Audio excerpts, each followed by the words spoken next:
We understand that usually towards the playoffs, we receive players that are not exactly locally developed. They are foreigners, imports, call them whatever you want. And I've always asked myself, first of all, how many are allowed to join a team?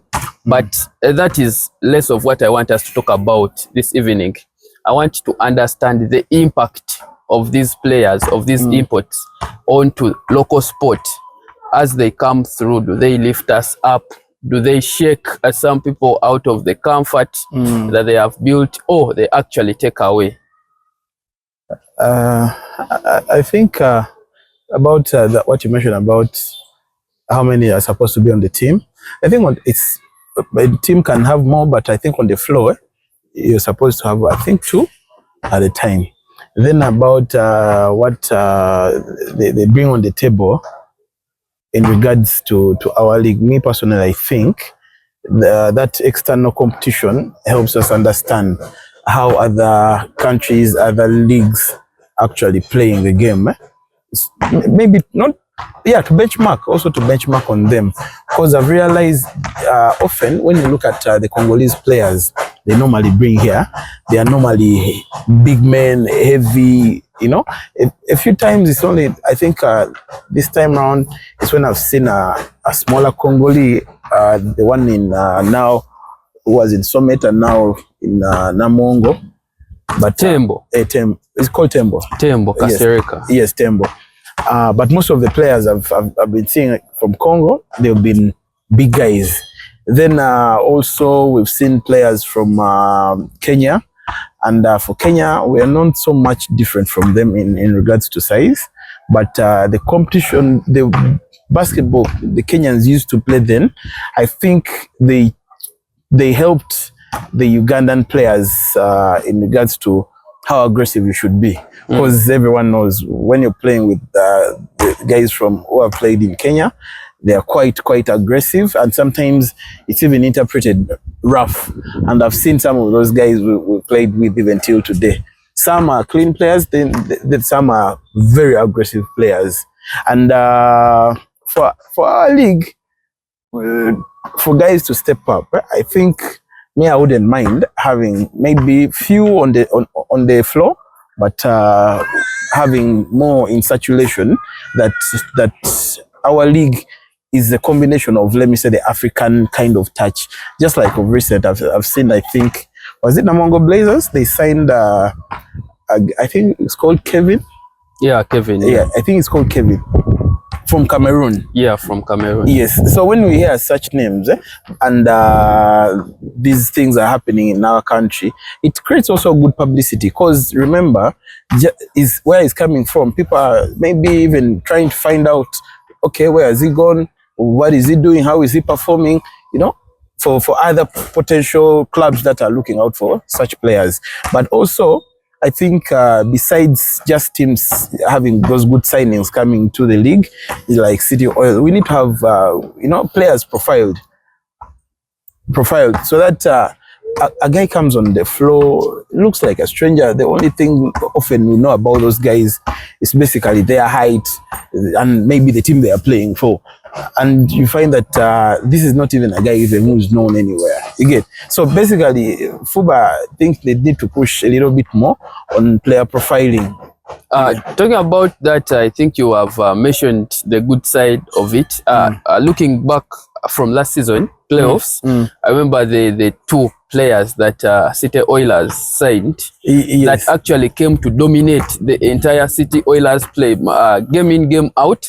You would see that they are the highest performers and all that, and maybe that is why they are actually signed. But then when you look at the playoffs, for some people it looked like having them getting exhausted into those last games. Actually could explain partly why the City Oilers really had to lose out on that championship.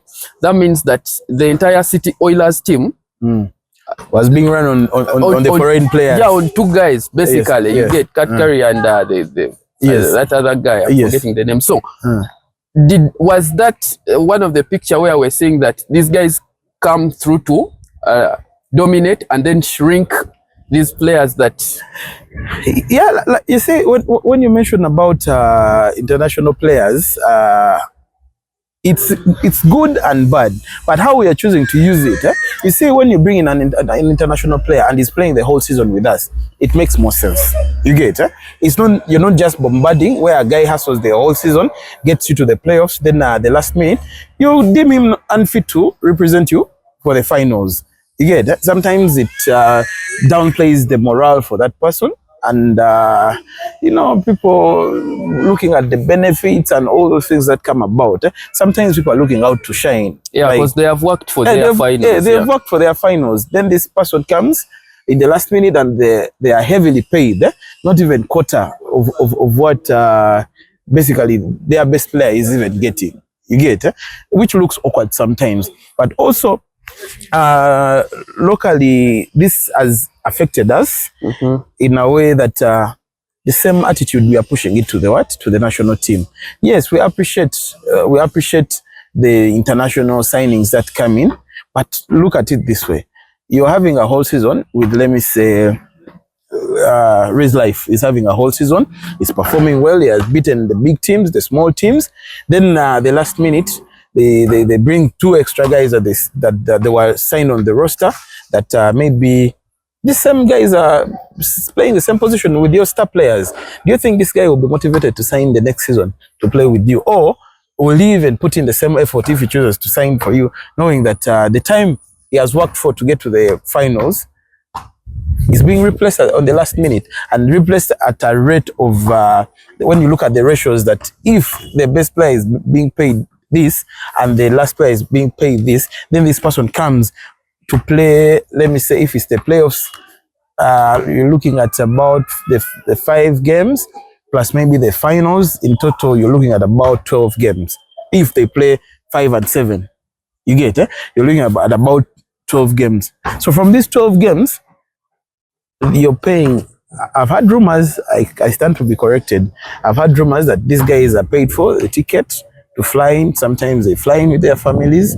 You get, they are staying in furnished apartments. They are eating, you know, exclusive food, not part of the other guys. You get this guy, they are treated in a way. Yes, sir. The VIP treatment. The VIP treatment. I wouldn't rule out the fact that maybe what they are bringing on the table, it's worth that. But if you're going to do that year in, year out, and you're going to leave out the local players who have worked for you till the finals, then what legacy are you leaving back for this guy to improve? That what guarantees him that I'll be on the finals team, I'll turn up, I'll have, you know, stats, you get and exactly, just as you can pick from what their name, the AKA name called Bachuba. Yes, they are here to do the job.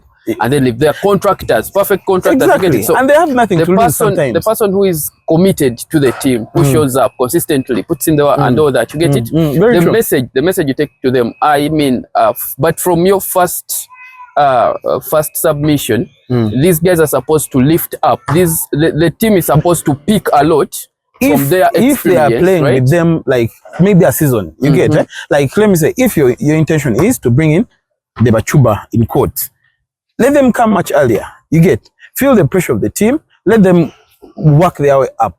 You get You have seen Namwango Blazers. I don't know that guy's name, but he has been here this season. I think their number for the big guy. So he came in earlier this season. Yes. You get, he's playing with them, and he came in earlier this season, and the team is already bonding with him. They love him so much, and all that. You can see the chemistry, and this is exactly what you are proposing. Exactly, exactly. Because when you have that kind of team chemistry, and guys are seeing the work this guy is putting on, and look at right now, I think Namongo has about 4 foreign players. It has Tembo Nyembo. It has the Nigerian guy. Yes. Then it has this new signing from Cameroon. Yeah. So when you look at the timing they are coming in, this guy is coming in the second round. So basically, anything earlier in the second round, not playoffs. Not playoffs. Earlier in the second round. So when you look at this